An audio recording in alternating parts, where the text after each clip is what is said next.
Alright boys, so while I wait for some plugs and some other bits to arrive, in the meantime I'm going to prep the bike for a small modification, which is the intake air temperature sensor relocation. So that's the sensor plug there that sits on the top of the airbox there, and you can see it poking down in there.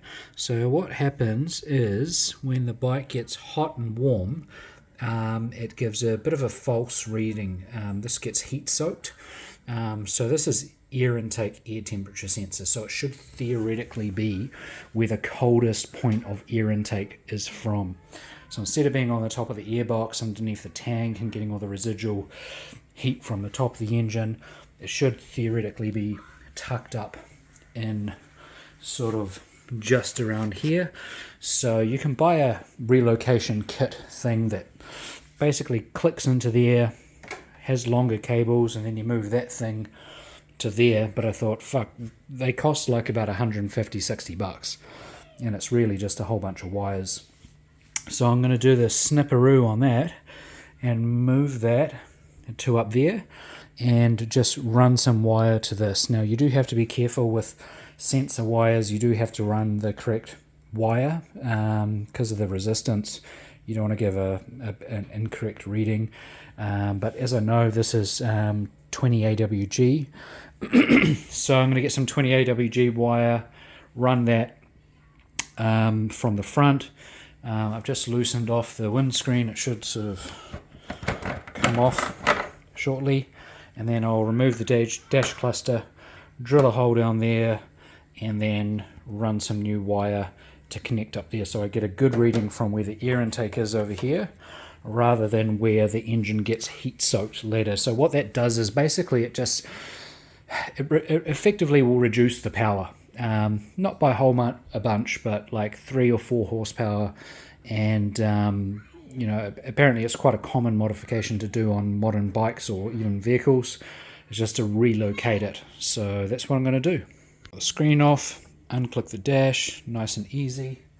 And apparently where people drill the hole is somewhere around there. So I think I'm just going to wing this one. Got one shot, let's give it a go.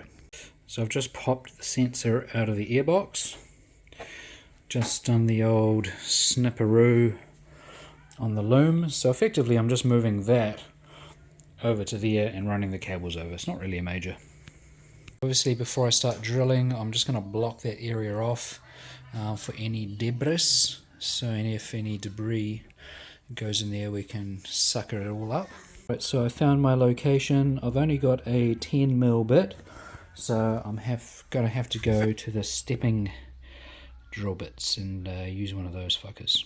Right, so I got my right size hole. The sensor clicks in there perfectly, so I'm just going to use my edge beveler thingamajig just to go around and just clean that up a little bit.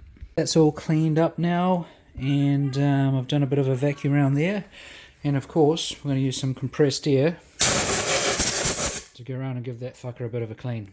So now she should just click in just like that. So all I need to do is get some of that wire, extend it, run it from there, and reconnect, solder, and shrink wrap that. So you can kind of see here in the front of the bike where the air intake sensor is located. It's about as far over as you can get it, so that that plug doesn't interfere with the dash. Yes, it may potentially get dirtier than normal, but it's nice and easy to get to, so every month or so I guess I can pop it off and run some cleaner through it, some sensor cleaner through it. So yeah, pretty happy with that. Nice and easy, saved a whole bunch of money. Just need a few bucks worth of wire and she's good to go.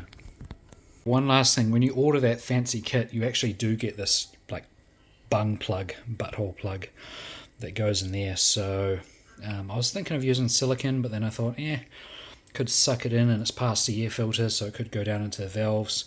So I'm just going to measure this up and whip something up in CAD and do the old 3D print. So for the 3D print, I was thinking of using PLA, but you know, that's not the most heat resistant and it can warp. So we're going fancy, boys. We are going carbon fiber filament. So I haven't actually used this filament before. I've printed with a lot of other stuff, but we're going to go carbon fiber and hopefully it works. So here we have just a very simple cylinder. I'm not going to put any taper on it or any key. I'm just going to make it tight so it just slots in nice and hard, and might use some silicone if I have to.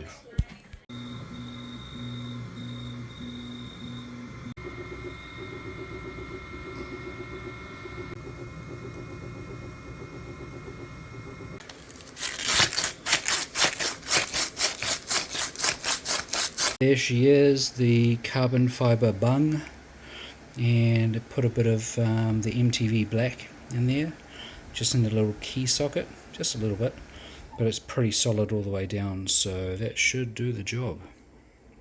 So all that's left is to plug in the sensor, extend the wires, and I will update with you guys that tomorrow.